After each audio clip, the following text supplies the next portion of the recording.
word's critique group may elicit emotions like frustration, dismay, warmth, or enthusiasm. Maybe nervousness. For me, all those emotions apply. Dismay over the awkward, elusive quality to them. You have 3 to 4 people who you may not know give you supposedly constructive feedback on your creativity. Frustrating when there's a mismatch or it doesn't work out. Warmth when you make great connections, and enthusiasm when you receive positive feedback on your work. But so often, critique groups or partners don't work out, leaving you feeling frustrated and reluctant to try again. I've been involved in a few critique groups. Sometimes they've gelled, other times they haven't. I've asked myself why I keep trying. I've reflected on the groups or partnerships that have worked and decided the better questions are: what makes a critique group or partnership work? What doesn't? And how do we know? Hi, I'm Carmen Katie, author, entrepreneur. If you're new to the writing industry and are seeking practical steps to jumpstart your writing to publishing journey, this is the right place, where you'll gain expert level advice on the craft of writing, publishing, business, and everything in between. Today, we're diving into critique groups. I'm not going to tell you I've figured out the right formula, but I've learned some strategies that will make the road less bumpy. When it comes to critique groups, there's much to consider, things we often overlook. It's about defining the who, what, why, and when. And to answer those questions, we're going to explore 4 categories: rules of engagement, structures, communication methods, and participants. I think you'll find after the video today that you'll have better success moving forward with critique groups and partnerships. So let's explore the first category, which is rules of engagement. This encompasses basic group etiquette and meeting frequency. What are the rules around respect? How are decisions made?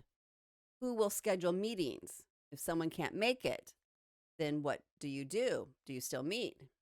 If someone stops participating, what do you do then? And if a problem arises, how will you communicate that? What's the process for resolution? These are important questions to consider in order to make sure that your group runs smoothly. You want to determine the frequency of your meetings. Will you meet twice a month? To answer this, you may need to consider individual goals and schedules. For instance, if the goal is to complete a novel within a year, the frequency that you may meet may increase.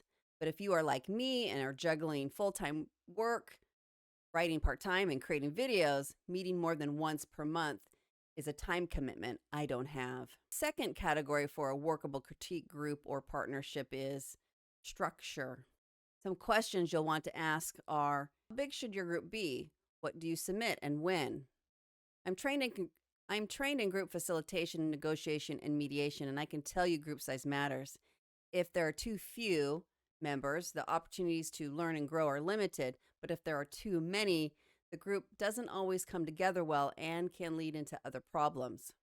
My suggestion for an optimal group size is 3 to 5 people, depending on everyone's availability. For instance, if everyone works full-time, 5 critiques twice a month might be too much work. Another question to ask your group is: how much of your manuscript should you submit each meeting? Again, you need to consider individual goals and how often you will meet. If the goal is to push one another to finish a romance novel in a specified time, let's say a year, and you meet monthly, submitting 30 to 50 pages each month is reasonable, but not so much if you're writing a fantasy. You'll need to increase the amount of pages you submit if you're writing a fantasy. And along with submitting your work, you'll need to determine when that submission is due. Generally, a week lead time between submitting and your meeting is sufficient. Another question under structure is: how will you meet? As I mentioned a moment ago, you'll need to take into consideration people's lives, but you'll need to determine whether you are meeting via video, email, or in person. To wrap up these discussion points under rules of engagement and structure, I can tell you groups I've been involved in that have lasted the longest have had defined rules around rules of engagement and structure from the very beginning. It's important to set expectations and gain consensus around how the group operates. Let's move on to the third category for a workable critique group or partnership, and that is communication methods. If you've ever taken a communication styles class or perhaps watched a video, Generally, there are 4 types of communication styles. I'm not going to go into the ins and outs of those styles. That's an entirely different video and subject matter. But no, not everyone communicates like you do. Not everyone thinks like you do. And sometimes groups fall apart because we don't consider that people communicate in various ways and we get our feelings hurt. For instance, I'm a direct communicator. I get straight to the point, and sometimes that style can come across a little harsh. Is not my intention, and knowing I communicate this way, I have to soften the edges. But let me repeat this, it's not my intention to be harsh. Always assume good intention on the other person's part. It is my experience with writers and authors, we are each other's biggest cheerleaders. We want each other to succeed. So go into a critique group or any situation for that matter with assume good intent belief. If someone gives you feedback you don't like, assume the feedback comes from a place of good intention, because most likely it does. Let me add this. Critiques, like reader book reviews, require thick skin. Be like a duck. Let it roll off you. Take what you need and leave the rest. Critique groups aren't a place to grow your ego. It is a place to be humble. And a good critique group will challenge you to stretch your skills. Something else to consider under communication methods is the critique format your group will use. This is the actual how will you give your critique? Will you follow some sort of format? It may be helpful to have a structured format for feedback. Don't assume everyone knows how to give feedback. Chances are they don't. Whatever format you choose, it doesn't have to be formal, but something you all can agree on. On my website are 2 critique format guides. One is from NetGalley and the other comes from the Pacific Northwest Writers Association. I've added the links below. Let me say something you may not like. Your first draft, and I'm going to be blunt about this, is crap. Do not get attached to it. Your bones may be good, your characters and plot may have substance, but you will revise your manuscript 5 to 6 more times, if not more. Don't be quick to react to the feedback you've been given if you don't like it.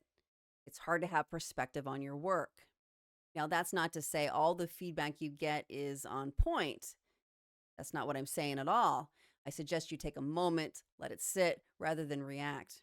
Remember, our critique partners are readers first, and as writers, we want you to succeed. Also, another tip, be clear on what feedback you're looking for. Be specific.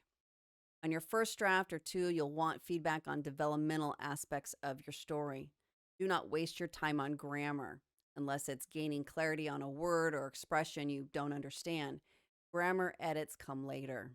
Also, be cautious about telling your group any feedback is great. But if you do say that, try not to get mad at the any feedback you're given. Also, be clear about what you're wanting out of a critique group or partnership.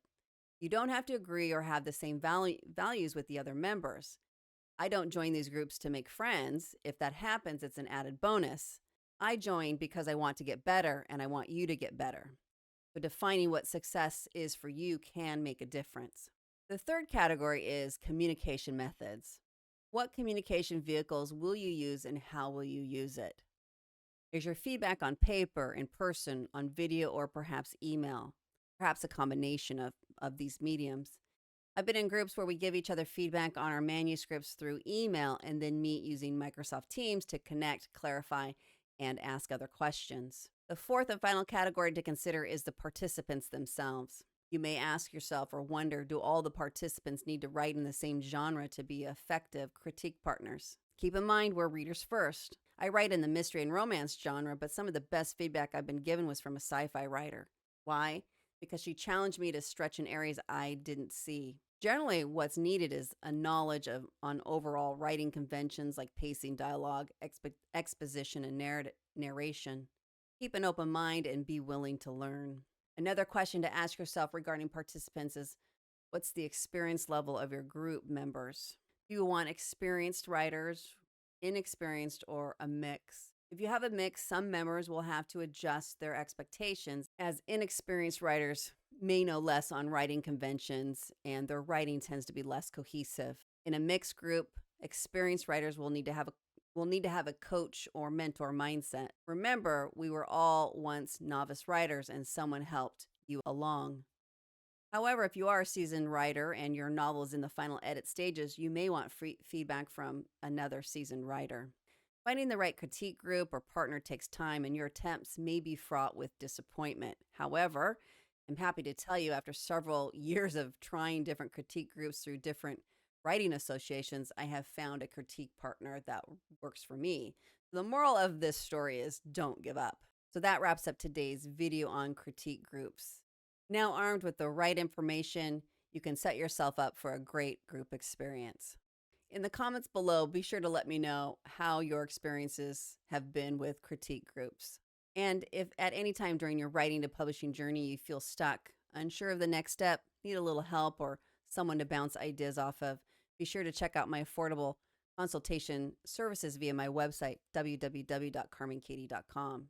And there's only one more thing left for you to do. Click the like button, the notification bell to receive up-to-date content, and be sure to subscribe. Thanks so much for tuning in.